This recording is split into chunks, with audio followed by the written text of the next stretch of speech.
Alright, we're here. We're playing Earth's Dawn. I've already done quite a bit that is not even the actual amount of time I've spent. It apparently just maxes out at that value. But we're going to start from a new game so that you don't see all the end stuff. I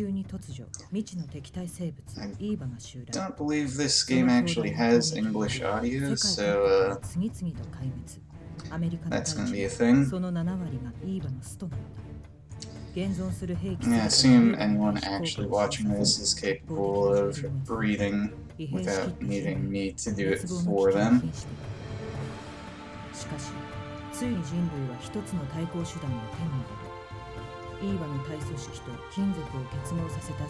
Also had massive audio issues, so I'm not sure you would even be able to hear me. You're gonna find out after we upload. イーババロン級を駆逐することに成功。この戦果をきっかけに人類は大規模な反抗作戦を乗り出してアンチという新たな力に望みをかけて。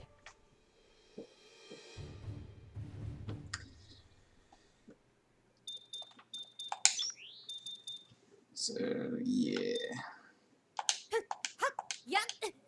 Sure, good enough.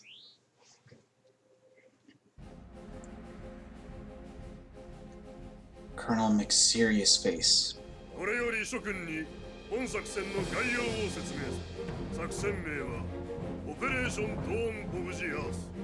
just realized how many awards that guy has pinned on his chest. That's kind of absurd.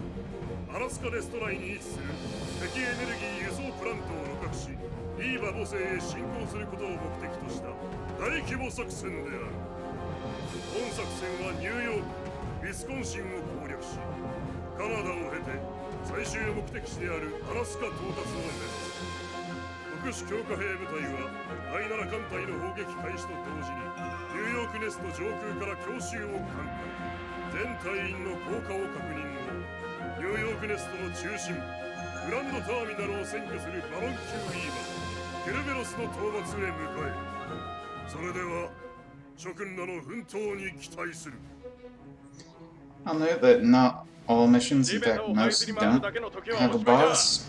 Well, they certainly start you out on a hard one with a boss and no levels or gear improvements. They just sort of throw you headfirst into it.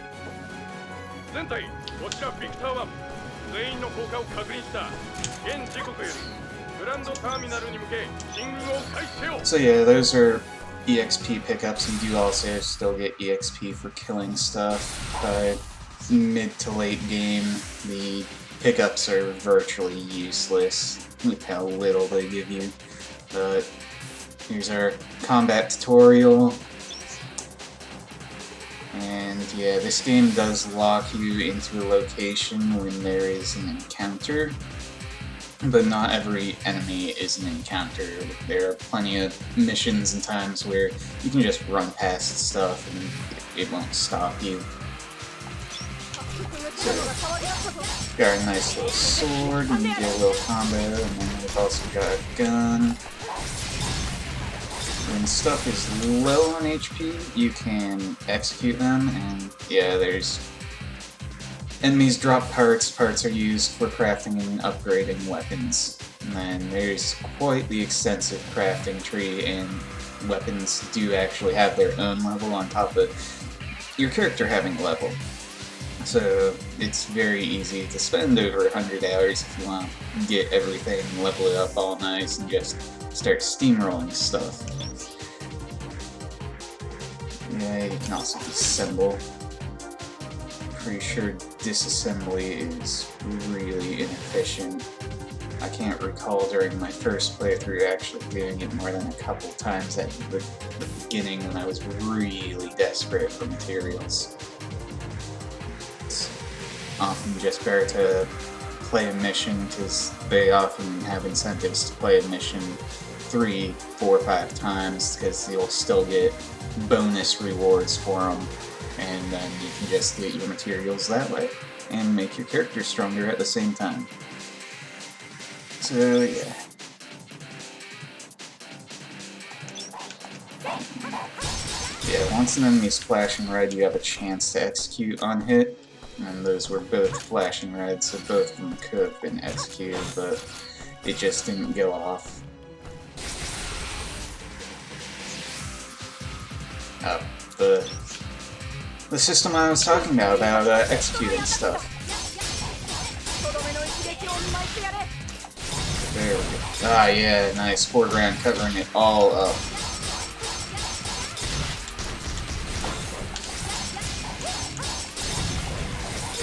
You are also invulnerable while doing that, so it's never, like, bad when it happens, because you can't just be forced to tank a hit you didn't need to take.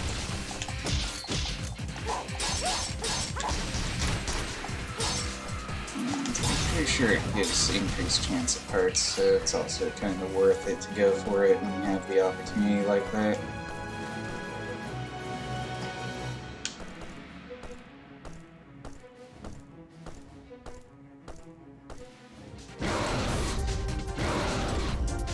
There are different enemy types, believe it or not. And then, yeah, these guys introduce breaking. They don't take much damage until they're broken, and then when they're broken, they take tons of damage. And, yeah, so the sword isn't very good until they're broken, but the gun does more damage to the break gauge, which is that nice little boom gauge. And you can also hit that nice back attack. There's some execute on him.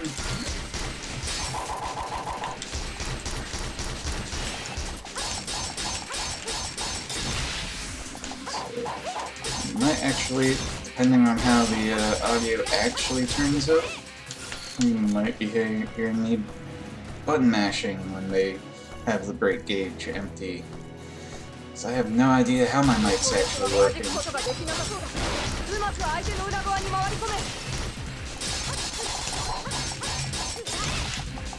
These guys are...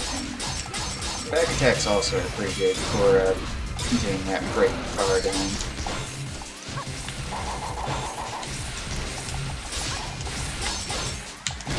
You also know we have a lot of different moves with various weapons. Each weapon will have its own moveset, and aerial combat is pretty interesting once the flying enemies get introduced.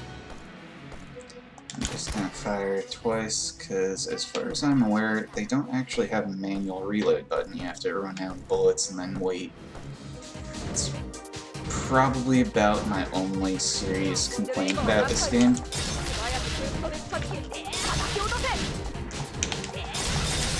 There we go.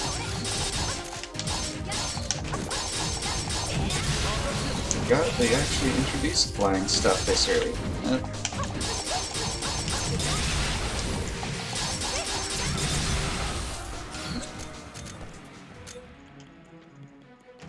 One moment, my controller is a little possessed and not stopping vibrating. So... Alright.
I guess I didn't really point it out, but yeah, the upper right corner is a map, the X is your target destination, and It's a Cerberus, it's gonna be this big three-headed dog that's got a lot annoying to dodge attacks. It's... Once you get better gear, it's not really a threat at all, even like more elite versions of it. But man, this starting mission is pretty rough on a level 1 character.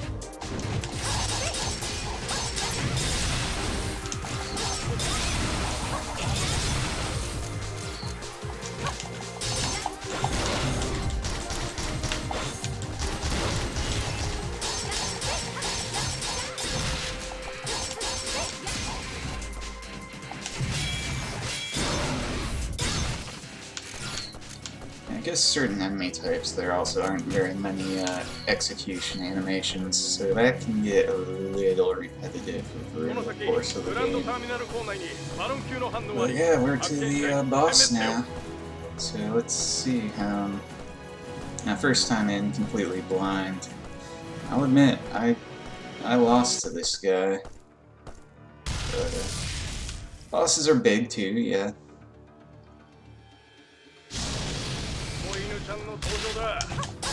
可愛がってやれ。まずは左右の首から破壊しろ。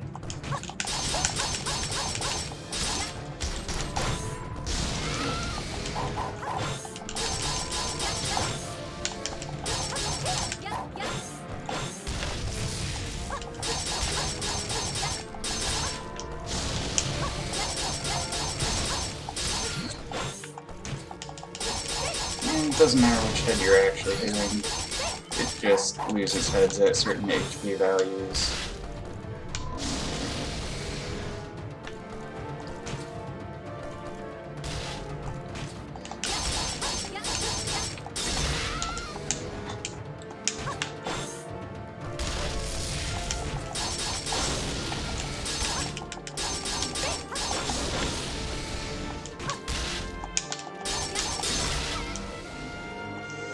Just getting late on these dodges a little bit.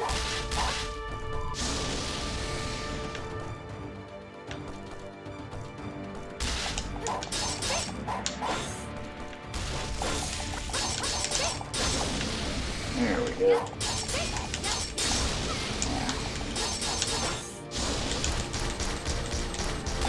Yep, the gun does like no damage, other than tech or breaking.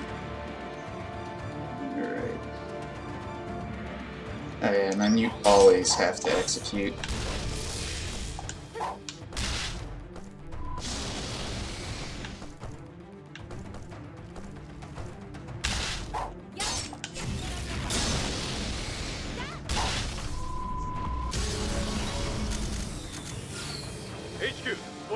Alright, so a lot better than my first time running this blind.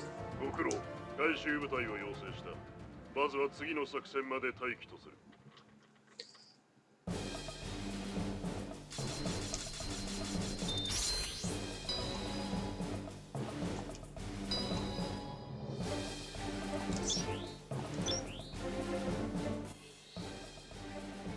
先の戦いご苦労。ニューヨーク奪還作戦は成功。これにより人類は反撃への第一歩を踏み出した。 以後、このアンダーグラウンドネットワークをウィスコンシン攻略に使用する。地下網内の敵残存勢力および地形確認の調査を。歩兵第3大隊および偵察小隊は先行して地下網調査を開始せよ。特殊強化兵部隊は次の任務に備え、自身の強化に努めるよう。分かっていると思うが、我々アンチの装備は特殊な生体武装だ。故に一般兵とは違い、武装の配給は行われない。より強力な武器を得たいなら自分で用意するんだ。分かったな。Yep, just giving the story a reason for why there's a crafting system. よし。俺が生きているうちにこの戦いの記録を残しておく。俺たちアンチの力は絶大だ。この絶望的な状況を覆せるかもしれない。新兵たち。 ジョニー、トーマスでさえ強化兵となった途端、一般兵とは比べ物にならない戦力になった。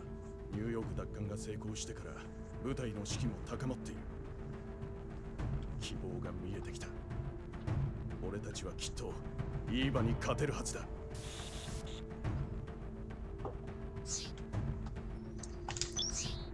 Important people stuff, locations, etc., etc. So, I got some skills that last mission, and this is where we plant them into our brains. 特殊強化兵の能力開発。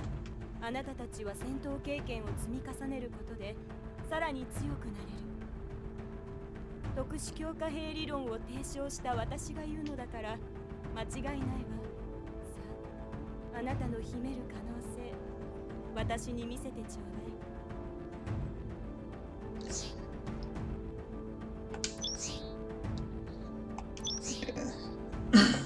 So you can switch your styles to sort of help put your points where you want them, but I just mainly use balance, and then you have this tree that's right next to it, and then, oh yeah. I might in the future do all this off camera, just because you don't just get an attack +1, you get attack +1 for an attack in your combo, or your up attack, your down attack, your... yeah, so...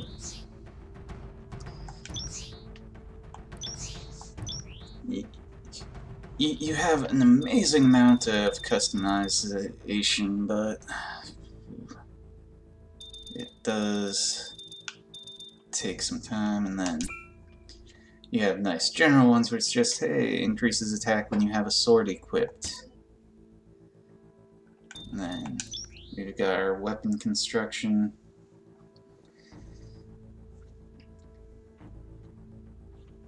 Omae tachi no atsukau seitai busou wa ii場の体組織と金属を結合させてできている。それを神経に直接つないだり体内に組み込むことで自分の体と同じように制御できる。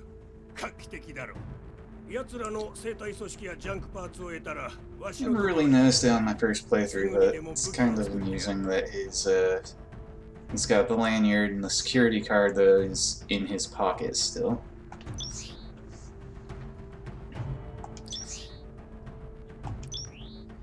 And I think if I can make something better, it would be nice. So that's what I've got. It only has one more attack power. This is the type of sword I like, because it's kind of a whip sword. It has different, better moveset in my opinion, but there are a lot of weapons, they all have their own movesets, so you can really just go figure out which one you like. And then the guns get pretty diverse. That does way less damage. And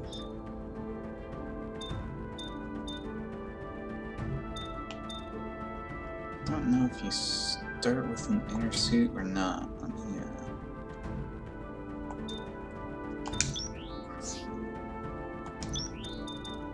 okay, so no. So it looks like my best option is to make this.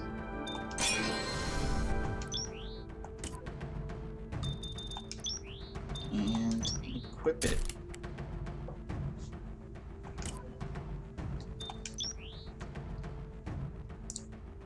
And it's been about 20 minutes. I'm going to call that good for episode 1. I'm going to be recording multiple episodes right now, so I'm just going to kill the video and restart it. See ya.